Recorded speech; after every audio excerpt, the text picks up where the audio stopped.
Hello, everybody. Welcome to Most Wanted Topics. I'm your host, Kevin Dennison, along with me, Atomic Tommy. Atomic Tommy, how's it going today? It's going great. You know, it was been a blast of a weekend. Wow, it was a full weekend. And yesterday, we had a guest. Tom Cook was here. Tom Cook was everything as advertised.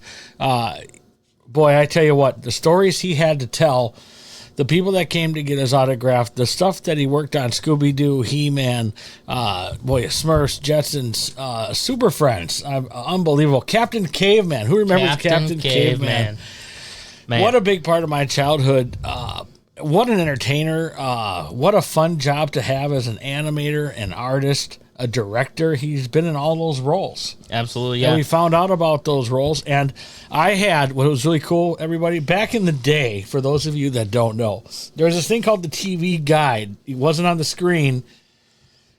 It came in our Sunday paper, and it was the whole week's broadcast. And it was so fun because I showed Tom this, and I was like, you are incredible, because the whole lineup was on my TV. It was so fun because in the mornings he was on, and then on Saturday mornings, I mean, look at these shows. You had the Jetsons, She-Ra, Scooby-Doo, Flintstones, Super Friends, all this stuff lined up. And it was up on Saturday morning too. When you wake up on Saturday morning, it's the same deal. There's the Smurfs right there, along with all your other cartoons in the morning. I tell you what, it was just a blast to go down memory lane with the stuff I used to watch and educate my son on how we used to watch TV. I had absolutely no idea that was even a thing. Before my time. A little before your time, but it was. You're gonna see the interview we had with him yesterday. It was really fun. So I just wanted to prelude that. So it was everything. The people had fun, as you can see on the pictures behind me. There were people that came. He signed autographs.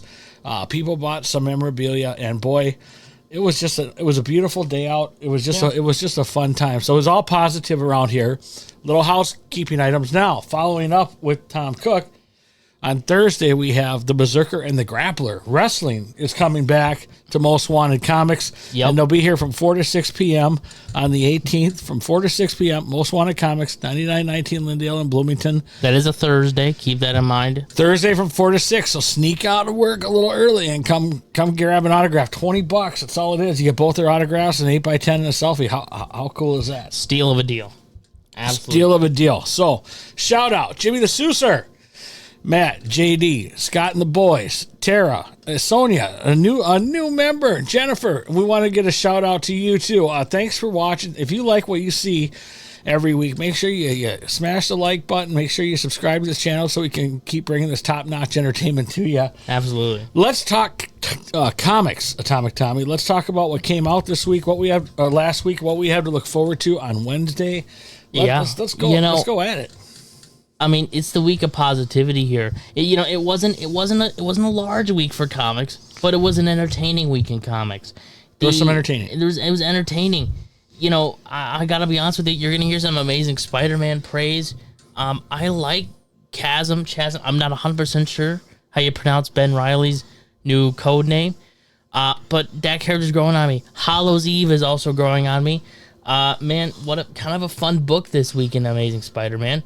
Also, Transformers. We talk about Transformers all the time, but it's always worth talking about. They always do something worth talking about. And this week, spoilers, you've been warned, Soundwave kicks the crap out of Starscream. It's awesome. It's a we have to fight. Take a moment to talk about this. Everybody, and you can make a comment on your favorite Transformer, but in everybody's top 5, Soundwave is one of the most revered, absolutely, and collected Transformers, along with Jetfire. See, now I'm a Shockwave fan myself, and I'm desperately waiting on Shockwave's arrival in the series, but Soundwave, I think, is a close number 2.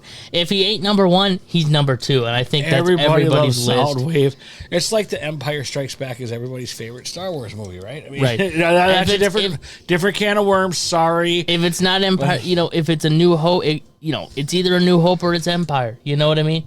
It's the same deal with Transformers, and it was just so cool. I mean, because they built it up in the run, right? Starscream is this super powerful, this menacing guy who just pops humans, and you know, is a posable threat. He's a coward, but he's also a threat. And they just completely, you know, undermine all of that. And Soundwave just kicks the crap out of Starscream. It's over. That was a sick fight. That super cool John Wick, you killed my Ravage moment. Man, that was awesome. Great book this week. To make Soundwave even better, like I tell you, yeah, we've told you this every week. Image has it together. Image has it. Marvel and DC, please take notes. Please. And now, the only negative thing I'll say, enough with the Pumpkinhead stuff. Pumpkinhead? Yeah. The Hallows Eve. Hallows, you know, well, see, that's what I thought at first, too. I was like, come on, do we really need another Halloween pumpkin-themed villain? But you know what? Purple and black is purple, not even purple. Orange and black, if I can spit it out, is a classic color combination. It looks cool on everything, just like purple and green. I mean, I don't know, man. We're keeping it positive. We're keeping it positive. I like these characters. At first I didn't, but now I do. Let's jump now. Let's talk about one of our favorite writers here at Most Wanted Comics, Mr. Williamson. Joshua Williamson. We had number 1 come out that Joshua Williamson is writing. Let's talk about that one, Atomic Tommy. Yeah, part 1, House of Brainiac, starting with Action Comics 1064. Man, what a fun read. I mean, and it's a jumping on point, number 1. It's you know, Action Comics, I think, is one of the last remaining comic series out there where you can jump on at any point. You know, it's broken up into arcs like so many stories are, but it's an easy read pretty much every issue. You know, there's nothing, like, you pick up a Batman title, sure, it's broken up into parts and arcs, but you always feel like you missed something, especially if you're jumping in, even whether it's a part 1 or a part 2, right? You always feel like you missed something. You never really get that with Action Comics. Like, I started reading, you know, I reread Jason Aaron, who was the previous writer. He just finished his little 3-issue. Solid writing, Jason Aaron. We love you, Jason amazing. But I didn't feel like I missed anything when I started reading this. And even jumping into the Joshua Williamson stuff here with House of Brainiac, I didn't feel like I missed anything here either. You know, it wasn't mentioned, which for some people might be criticism, but for me, I think it's great because I think it makes it easy to start reading. If you've abandoned Action Comics a long time ago, you need to come back into it and at least give it a fair shake. Give it a few issues, and you know, and then tell us, hey, Atomic Tommy, Kevin, you guys are spot on, or just say, boy, you guys suck. You don't have a take. You get your feelings out, but give it a fair shot. Give it 3 or 4 issues. And this issue, Williamson does a great job. This was a great. It was fun. It was entertaining. I absolutely loved that they spent the majority of this book, that Joshua Williamson spent the majority of this book just getting a State of the Union on all the characters. I mean, Lois Lane's day off. She's having fun. She's meeting up with all her friends in Metropolis. We get a real sort of overview on everybody in the Superman family, and it's awesome because, you know, it's easy to get lost. It's easy to forget and wonder what happened to this guy. What happened to this guy? So I thought that was a great idea, a great move to start things off. And the Brainiac stuff was also really, I mean, all the drones and everything, seeing all the Superman family fight together, you know, Supergirl, you had Steel, you had everybody together, all, you know, Connor Kent was in there too, like everybody was here fighting these Brainiac drones, everyone was together. It was awesome. It was a fun read. I cannot wait. And we've poo-pooed DC a lot lately, so we have to give them kudos. We do. They've hired the right guy. You got to give them praise when they deserve it. You know, you got to praise it when they do well. So good job. Hats out to you. Keep it up. Don't screw it up. Keep some continuity and let's go. Let's have fun. It's going to be from what I understand, it's a 3-month crossover between Action Comics and Superman, the ongoing, which is also written by Joshua Williamson. And I'm looking forward to it. This guy's putting out some work, man. He's putting out work. Duke and Cobra Commander are coming out as well. And if you, Mr. Williamson, you've got an open chair and a warm welcome here at Most Wanted Comics. Absolutely. Anytime you want to sign some autographs. You got a fan base out here, my friend. Come on out here. People would love to meet you and have you sign their books. Hey, I tell you what, let's talk about what's coming out this week now, so people have to look forward to. Yeah, I think for me personally, there's a couple of things coming out. Avengers Twilight #5. That's something that's been poo-pooed by some people, praised by some people. Personally, I'm a fan. I really like this book. I think it's a cool little futuristic story. I know that's, for some people it's overdone, but I can always appreciate it. And I think this is pretty fun. It's a good, nice little Captain America story, classic. And also Nightwing 113. The final issue before the beginning of the end for Tom Taylor on Nightwing. Next month, 114, I think, starts a 4-issue conclusion to Tom Taylor on Nightwing. This is the final issue before that. So this is a big issue, I don't know this how week. I feel about this coming to an end, though. I don't know. I think everyone's a little skeptical on who they're going to get to replace. They just can't screw. Nightwing's been so good the whole time. Tom Taylor is like, I think he's the Nightwing. I mean, there's been a lot of people who've worked on Nightwing over the years. Tim Seeley, this is not an insult Tim to you. Seeley, You were good. yep. You were good. Benjamin Percy, I think, wrote a little bit of Nightwing too. Did he? Yeah, he might have. With Teen Titans, I know that. But nonetheless. Or will fact checkers have to get on that. But yeah, Yeah. I think he did do a little. Was it Red? Or was it Green Arrow, maybe? He did Green Arrow, I know, but I thought he might have done some Nightwing. But He might. We'll fact check that one. We'll have to get that one. But anyway, yeah, Seeley, you did a great job. We love Seeley. We can't discredit. The point is here, whether we're right or wrong about Benjamin Percy, doesn't matter. The point is, you can't discredit anybody who's come before Tom Taylor. But Tom Taylor, I think, he was epic. The Nightwing writer for so many people. He is. I mean, he's done so much for the character. He's probably one of the most popular runs of the character to exist. I'd say. I mean, TT. well, I mean, one of the most popular runs of Nightwing to exist. Not one of the most popular runs out there. It probably is that too. But if we're looking at Nightwing as a character in all the comics that's been put out, featuring Nightwing, I think the Tom Taylor stuff is probably the most popular. TT, you did a great job. We're looking forward to the ending. We're a little skeptical who's going to come in, but love the run, buddy. We got. We'll get. Sad strong. to see it go, but that's a big book that comes. Well, that's pretty much this week in a nutshell. That's this week in a nutshell. Let's show people a little. I'm really excited to show off. If you get a chance to meet him at a comic convention, even if you don't, just meet him, talk to him. Tom Cook, we're going to talk a little bit about him in the interview. You're going to see that right now. And then we'll be back to wrap it up after I show you the interview. We had a great interview with him. Let us know what you think in the comments section. Here's Tom Cook, everybody. All right, it was a real honor to have Tom Cook with us here at Most Wanted Comics. The day was finally here, and boy, we had a great day. People came to see this man. This man is a legend.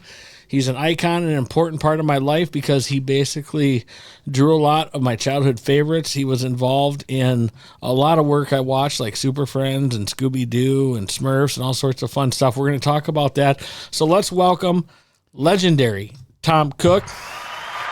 Coming to class from Most Wanted Comics for you. Well, quite a crowd. Yeah.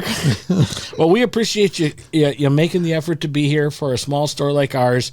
You came to beautiful Bloomington, Minnesota, and back again because I know you were here at Nerd and Out Con last year in Rochester, Minnesota. And we're happy to have you in the store, Tom, so thanks for coming in. Well, my pleasure. It's always fun to go out and meet the fans, and nothing better than a nice comic shop to have it done. Comics is kind of where I started. Yeah, you're a comic book fan. I was a big fan as a kid and had collected everything, from Marvel from 1961 to 1993. And you've amassed quite a collection for yourself. Yeah, and finally sold it at auction. Oh. Then paid my house off. Wow. And then started collecting again, and then doing more graded items instead of just And you used to own a comic book store.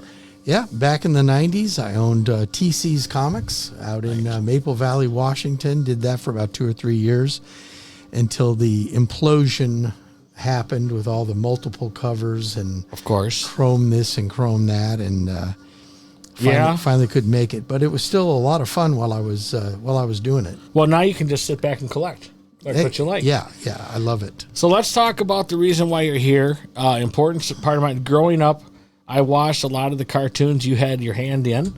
He-Man was a main staple in my cartoon watching, as well as the Smurfs and Super Friends. And I have here a TV guide from 1986. And in the schedule, you can see on the back of us, the morning schedule, it's got Smurfs, Jetsons, Scooby-Doo, Flintstones, all stuff, Super Friends, all stuff you had a hand in. Mm-hmm. And that was such an important part of our childhood. A lot of people don't understand that when we were kids, these were the channels we had, and we had to wait for them to come on. And then on Saturday morning, cartoons was still just as important as weekdays, because then you had the Smurfs and things like that on Saturday morning cartoons up until we watched wrestling.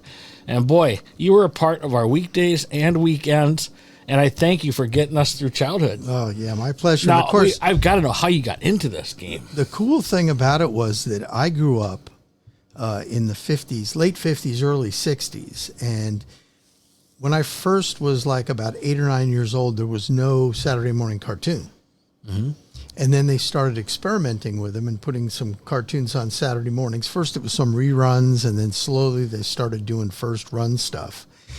And so I ended up at 9 or 10 years old doing the same thing, getting up on Saturday morning, getting my bowl of Captain Crunch, and sit down and watch my favorite cartoons. And getting up early Saturday morning to see them, and my mom yelling at me saying, "Why can't you get up during the week to get to school, but you can get up Saturday without a problem?" Well, yeah. As well, because I want to get up. Yeah. And when it was the best, when you stayed home from school sick in the mornings, you got to watch the cartoons that started later, like 8:30, 9 o'clock in the morning, because you didn't have to get on the bus. So that was part of the fun about having a sick day from school, is you got to watch the rest of the cartoons. Right. That was awesome. So how did you get involved? Like, is an animator something you always wanted to be, or how did you get into it? It's odd because I always liked to draw, but it was always comic book based. I loved Spider-Man, Fantastic Four. Those are like my favorites.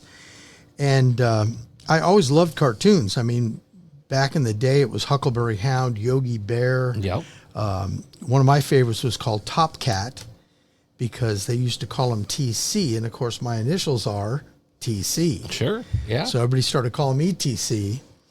And so I always loved cartoons, but I never would have known how to even get in the business. It seemed so far removed from what I could do.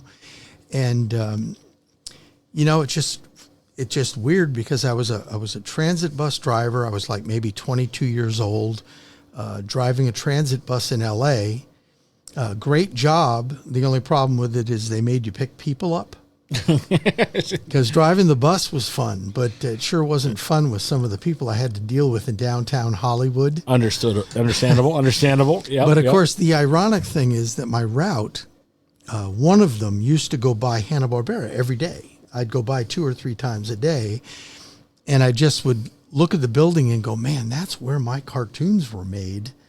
I just want to go in and tour the place." Okay.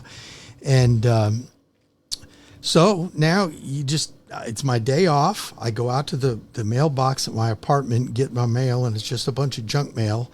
I go throw it on the kitchen table, made a sandwich, and came back over, and this little pamphlet caught my eye. And it was from Cal State Northridge, the college that was nearby. And it was their summer classes they were going to hold.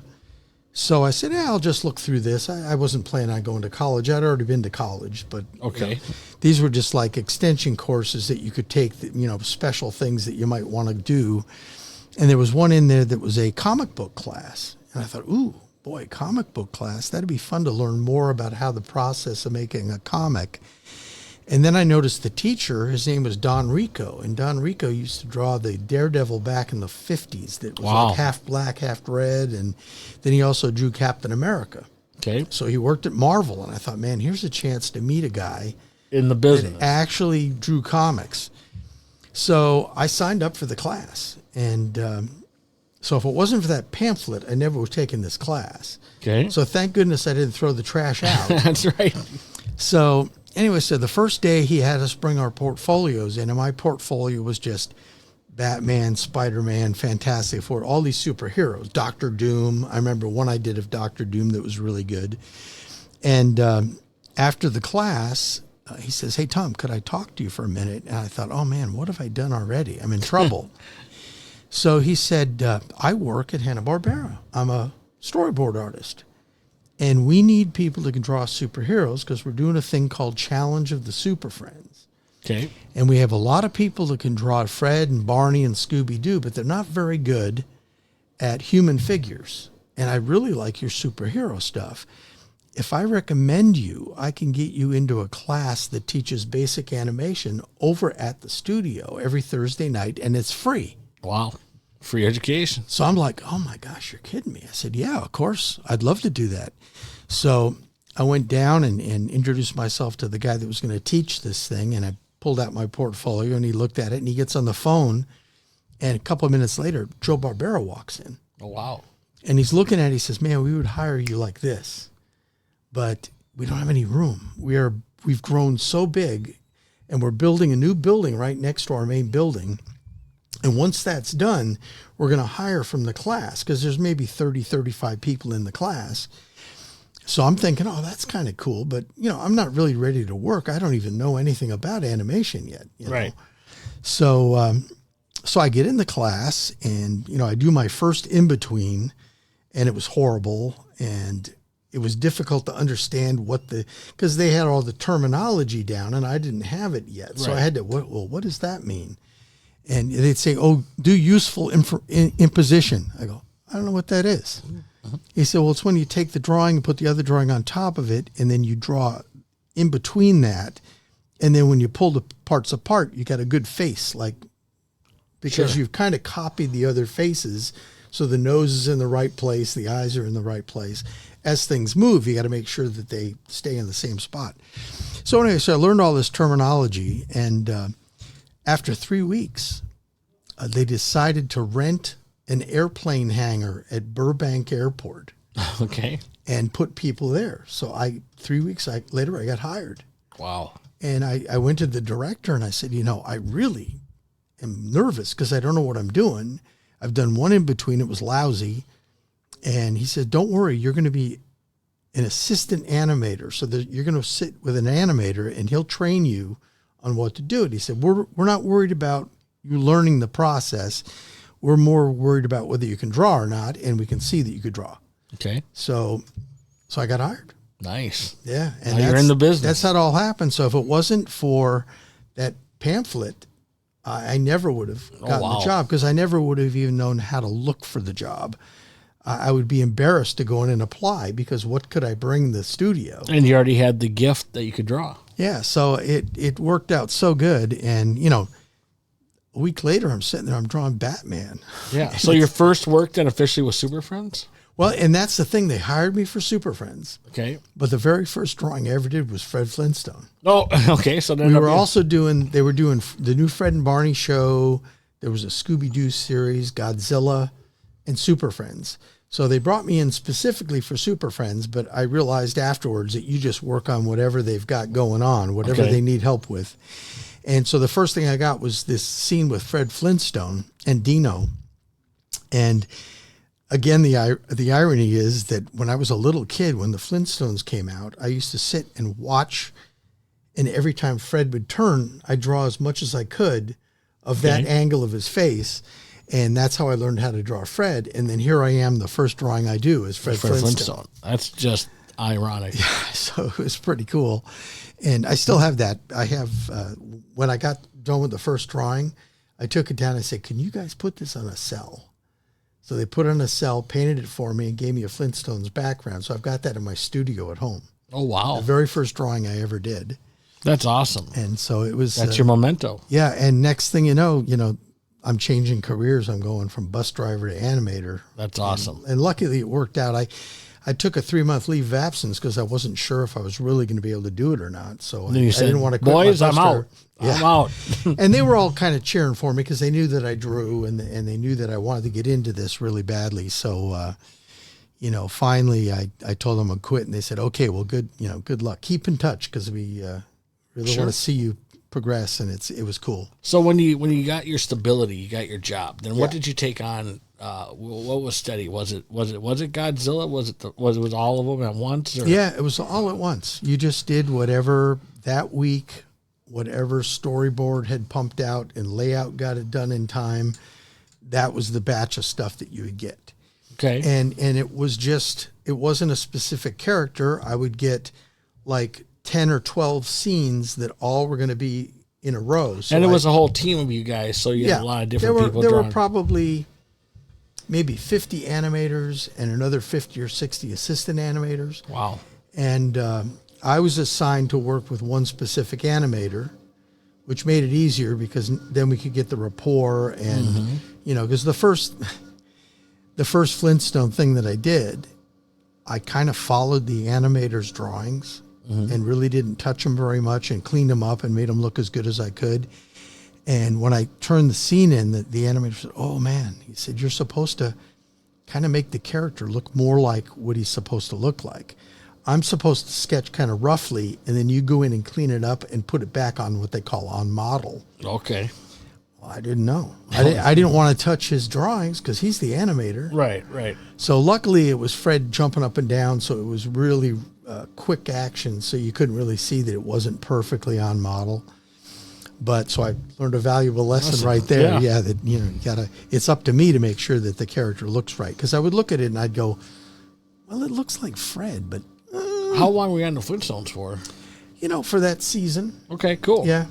Cool. And did Fred, Barney, and Dino. It was called the New Fred and Barney Show in the late 70s, and it basically focused on Fred and Barney more than the whole family. Sure. But every now and then Wilma would be in, or Betty, and that's when I got to meet Mel Blanc.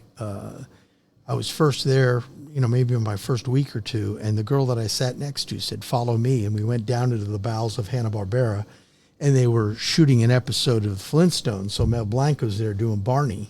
Of course, he was Barney Rubble and all the different dinosaurs. Sure. And I think he was Dino as well. Was he? Okay. And so I meet him, and of course he was as far as voice artist, he was just the best. Nice. Man, I tell you what, all these stories is just great. So when I watched these in the morning, you had your hand in these. And how long of a stint did you have on Super Friends? Because that was like my favorite show. It was the whole challenge of the Super Friends. Okay. So however long that ran. And then what happened is at the end of the year, you basically got laid off because we were done with all the shows for that season. Okay. And then you're off Christmas time, maybe an extra month in there. And then around February, you had to go find what studios, and I didn't know this when I started. I thought I was going to be at Hanna-Barbera forever. Right. And you find out what studios are starting up first. So whatever new shows they got or shows that have been renewed, so you start calling the studios. So I'd call Hanna-Barbera, I'd call Filmation, I'd call Ruby Spears. Nope, we're not ready to hire yet. Call in 2 weeks. It was called 2-week syndrome. Okay. And so then you call back in 2 weeks. Okay, yeah, we're ready to. So after the first, I guess about a year and a half, 2 years, when we were laid off, Ruby Spears happened to start up first. So I moved to Ruby Spears and worked there. And that's when I got to work on Heathcliff and Thunder the Barbarian. Yep. And some other things, Mighty Man and Yuck and Fang Face, some of the things that weren't quite as well known. But Heathcliff was really well known, and of course Thundar was one of my favorites I ever worked on. But